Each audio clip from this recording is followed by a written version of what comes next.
Hey, what's going on, everybody? My name is Ceda. Welcome back to my channel. If it's your first time here, I do want to invite you to subscribe and like this video if you do enjoy it. I think you'll like this one today because we're going to be having some fun. And without further ado, we're going to be reviewing and I'll show you the unboxing of this teak tuning fingerboard. Got this tech deck. It was hanging up behind me, I think, on the shelf for probably about a year or two. I can't remember. I had it for a while. Then I decided to take it out the box to see if I could actually do anything with it, and decided to go pro. Here's a few shots of me doing tricks on the tech deck that was hanging up behind me. Nice. And at this point, I hadn't considered getting a pro fingerboard, but I think I started doing the research right after I posted this and found a good place to start. So let's get into it. I'll show you my first tricks and everything with this teak tuning fingerboard, and a pretty sick compilation at the end of tricks that I pulled off. So I hope you enjoy that. Glad to have you here.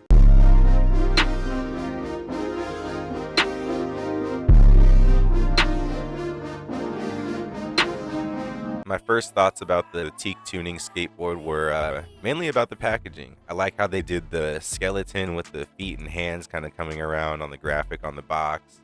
You can see that here. They got the QR code on the back and their website info. Pretty good deals on their website too if you go on there for fingerboards.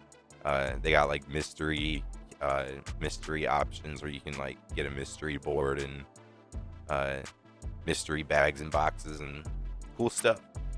So we took it out. I was going for a wider board than your typical tech deck.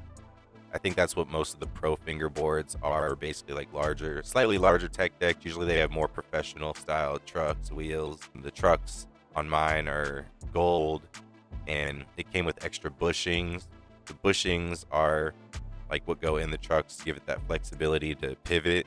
And man, these trucks are very flexible. You'll see here shortly, but yeah, they have a lot of flexibility, but they bounce right back. Right now I'm taking the foam grip tape out of the package. At this point in time, I didn't know it was going to be foam. So like as I was feeling it right there, that was me just noticing that it was foam grip tape. I honestly thought the grip tape was going to be on the board like a tech deck when it showed up, but we're professional now, so we got to do that ourselves. It also came with a teak tuning sticker, and as you see there, a little file for the grip tape. For when you get it stuck on, you file it off. So that's what the board looks like. Different colored wheels. They spun very fast, like way faster than your typical tech deck. That's how it compares in size. I feel like about the same length. The teak tuning one is wider, much heavier. I feel like that's from the trucks being metal. Tech deck trucks are usually plastic, I think. Relatively the same thickness. The wheels are about the same size, maybe a little bit bigger on the teak tuning. So next we had to put the grip tape on. I wasn't exactly sure the best way to do it, and I was too lazy to look up how, so I just kind of went with my best intuition on that. But I got it on, and there was a little bit hanging off of both edges, which is what I guess you want. They should make it a little bit wider because it's almost like exactly as wide as the board. I wasn't sure the best way to do this either. Again, I didn't really look up how to do any of this because I'm sure there's plenty of tutorial videos on their website or whatever, but it just comes right off when you're filing it. I thought you were gonna have to file it and then maybe cut it with something. Starting to shape up into a professional fingerboard now. Give it a roll here in a minute. But first, I intentionally got a plain fingerboard this time so that I could draw on it as much as I wanted. I didn't know what I wanted to draw on it though, so I just started kind of doing whatever. But that's what it's kind of looking like. Another reason to draw on it is like you kind of want there to be something to wear off, I guess. It shows you how, like for review purposes like this, it shows you how much it's wearing later on. But now I'm gonna show y'all some tricks that I pulled off with it. Check this out.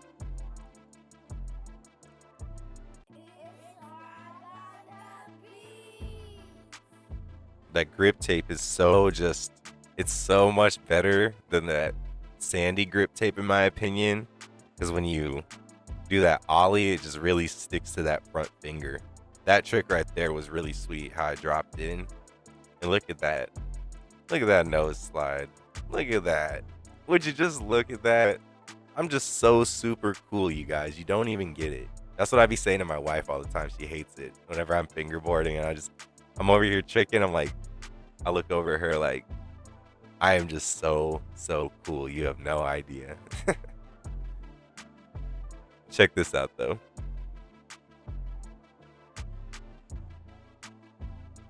I mean, this is pure.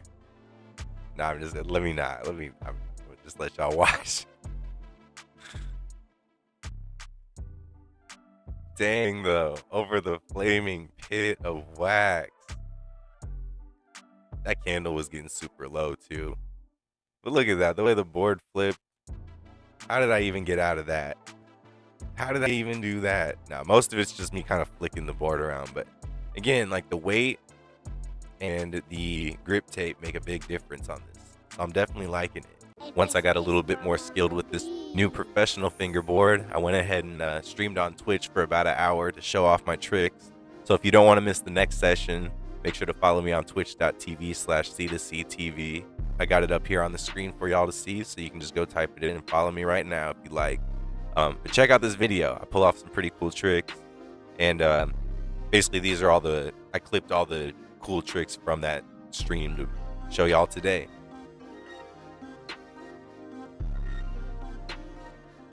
And this is after like maybe 3 or 4 days of playing around with this new board.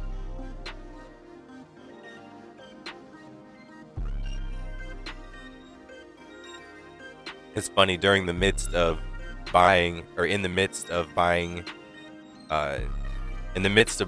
this professional fingerboard and getting it set up, I was using the tool that it came with to tighten my tech deck, kingpins and nuts and everything, and I accidentally lost the kingpin to the tech deck and it got lost in my carpet. And that's one thing that this professional board didn't come with, was extra screws, kingpins, and things like that. Tech deck usually do come with stuff like that. Sometimes they'll even come with extra wheels. But I went to the store and got, I think it was a 5-pack of tech decks. Ooh, that trick was cool. Look at the board. It's got a little bit of wear in the middle now. And I had to use one of those extra bolts on this, but it was, not on this, but on my old tech deck. So I did get that put back together. This is the second half. Ooh. This is about the second half of this video, this trick video. I know I do some pretty cool stuff at the end because I start going like nollie. I start going fakie or whatever, or like switch.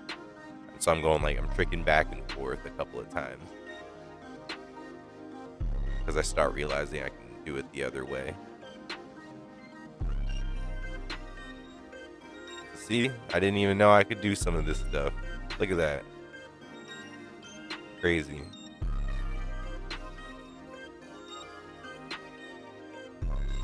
Whoa.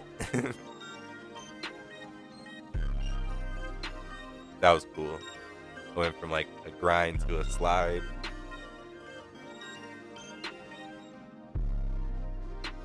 Dang. Dang. Back to back.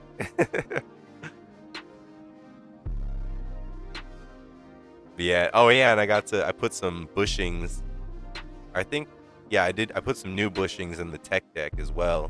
So now it sits a little higher, so I can do a little bit more with the tech deck. That's what's nice about these two, is you can use the teak tuning pieces on tech decks and kind of upgrade them and add more weight to them.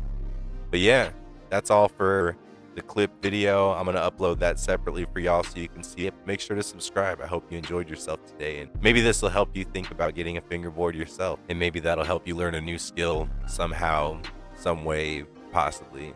I don't know, maybe not. I don't know if it's really helping me with that many things, but it's like my fingers just start getting swole and I'm just like, and it just like, I flex my fingers. They're just jacked. But all right, y'all, have a good one, and we'll see you next time.